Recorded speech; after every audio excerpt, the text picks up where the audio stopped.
ছোট থেকেই নতুন নতুন টেকনোলজির প্রতি আমার প্রচুর ভালোবাসা। হিন্দি এবং ইংরেজিতে অনেক বড় বড় ইউটিউবাররা আছে, কিন্তু বাংলায় তার সংখ্যা খুবই কম। আমি কি পারবো সেই জায়গাটা পূরণ করতে? দিনটা ছিল 19শে অক্টোবর। আমি ইউটিউবে আমার ফার্স্ট ভিডিও পোস্ট করি। আমি প্রথম ভিডিও করি, আমার কাছে একটা স্মার্ট ওয়াচ ছিল ফার্স্ট টাইমের। সেই স্মার্ট ওয়াচটা দিয়ে একদম সাদামাটা বাংলা কথা, জাস্ট ট্রাইপডে ফোনটা রেখে জাস্ট নিচে ঘড়িটা ধরে জাস্ট বলতে লাগলাম এর মধ্যে কি কি ফিচার্স আছে, বা এটা তোমার কেন নেওয়া উচিত, কত দাম, হ্যান ত্যান, যেগুলো টেক রিভিউরা রিভিউ করে সেই রকম ভাবে আমিও বলতে লাগলাম। প্রথম 7 দিনে 100টা ভিউ ক্রস হয়নি, কিন্তু আমি থামিনি। আমার কাছে যাই যাই গ্যাজেট ছিল, যেগুলো আমার কাছে হেডফোন, তারপর ওয়াচ, ফোন, পাওয়ার ব্যাংক, যাই যাই ছিল, আমি সেইগুলোতে কিন্তু একটা করে রিভিউ ভিডিও আমি ইউটিউবে পোস্ট করি। সেইগুলোতে কোনোটাতে 50টা ভিউ এসেছে, কোনোটাতে 30টা, কোনোটাতে 20টা।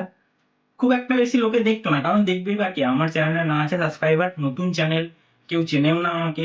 আমার কাছে ভালো ক্যামেরা নেই, মাইক নেই, তো আমার ভিডিও কোয়ালিটি সেরকম অবভিয়াসলি ভালো হবে না। আমি এখন নতুন ক্রিয়েটার, তো আমার ক্যামেরার সামনে বলার স্টাইলটাও হয়তো অতটা ভাবে ম্যাচ করবে না যত আমার থেকে আরো বড় বড় ইউটিউবাররা যারা আছে তারা করছে।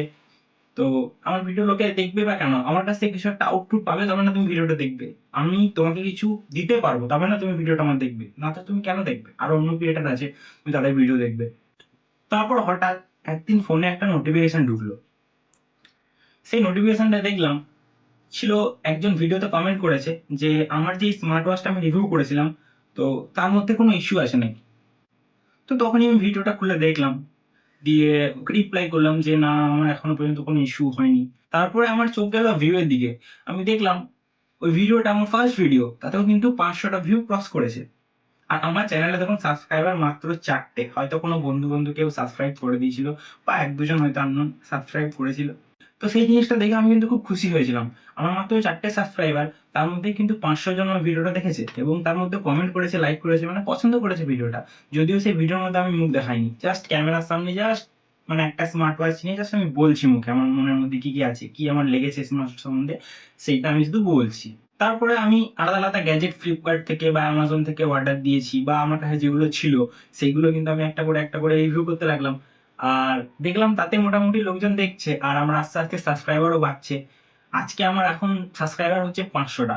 তো 1 মাস হয়েছে আমার চ্যানেলটা স্টার্ট করা, তো 1 মাসের মধ্যে 500টা সাবস্ক্রাইবার হয়েছে। যারা সাবস্ক্রাইব করে তাদের সবাইকে থ্যাংক ইউ। আর যারা আমার ভিডিও দেখো তাদেরও সবাইকে অসংখ্য ধন্যবাদ। তো আমার খুব ভালো লাগছে যে আমার 500টা সাবস্ক্রাইবার হয়ে গেছে। আর পরবর্তীকালে আমিও এরকম অনেক আরো গ্যাজেট বা টেকের ভিডিও অবশ্যই নিয়ে আসবো।